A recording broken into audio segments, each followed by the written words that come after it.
বাসায় গেছিলাম, আমার মেজো ভাসুরের বাসায়। তো ওইখানে দুপুরে আমরা সবাই খাওয়া দাওয়া করছি, খাওয়া দাওয়া করে কিছুক্ষণ আগে আসলাম।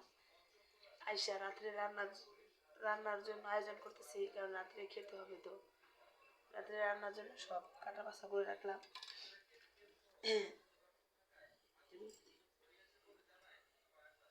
ছোট আলু দিয়ে মাছ বানাবো, রুই মাছ, আর সিম আলুর ভাজি করছি। গলাটা হঠাৎ করে ঠান্ডা লেগে বসে গেছে, কথা বোঝা যায় কিনা জানি না, কথা বোঝা যাচ্ছে কিনা, কারণ সকাল থেকেই ভালো ছিলাম।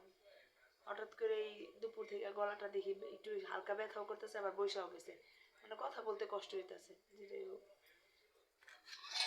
কথা বলতে একটু প্রবলেম হইতেছে। আপনারা কথাটা স্পষ্ট যাচ্ছে কিনা আমি জানিও না।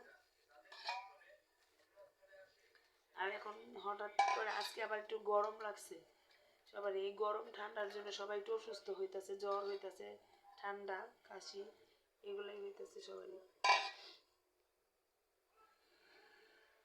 সেই জন্য হয়তো বা গলাটা আমার একটু বসে গেছে, খুবই ব্যথা করতেছে, আর কথা বলতেও একটু প্রবলেম হইতেছে। কথা মানে বেশি কথা বললে গলাটা একটু বেশি ব্যথা করে। তো সারাদিন একটু বাইরেই ছিলাম আমরা সবাই, যেহেতু বেড়াতে গেছিলাম। আজকে আমার শ্বশুর বাড়ির সবাই একসাথে হয়েছিল, খুব ভালো লাগছে।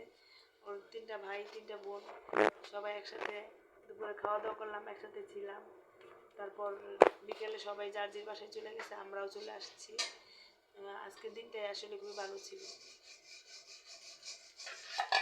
এরকম দিন আসলে ভালো লাগে, এরকম সবাই একসাথে হইলে, নিজের মানুষ কাছের মানুষরা সবাই একসাথে এরকম আসলে দেখা হইলে আসলে খুবই ভালো লাগে। আজকে আসলে অনেক ভালো লাগছে, সবাই ছিলাম একসাথে, সবই ভালো ছিল, কিন্তু মাঝখান দিয়ে আমার গলাটা একটু বসে গেছে, এটাই একটু সমস্যা। তখন তাড়াহুড়া করে রান্না করব। আর আজকে কপাল ভালো, গ্যাসও আছে দেখি আইসা, যেহেতু গ্যাসটা আছে ভাবলাম একটু তাড়াতাড়ি রান্না করে নেই, কারণ বাচ্চারা আমি আর আমার হাজবেন্ডের খিদা নাই, কারণ আমরা দুপুরে আর বিরিয়ানি খাইলে দেখবেন পরে আর কিছু খাইতে মন চায় না।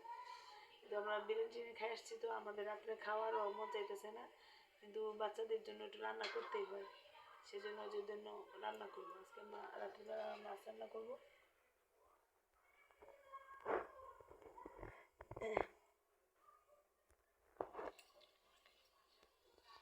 তো আজকের মতো রেখে দেই, সবাই ভালো থাকবেন, সুস্থ থাকবেন, কারণ আমার কথা বলতে একটু সমস্যা হইতেছে, গলায় ব্যথা করতেছে, কথা ভালোভাবে ঠিক মতো বলতেও পারতেছি না।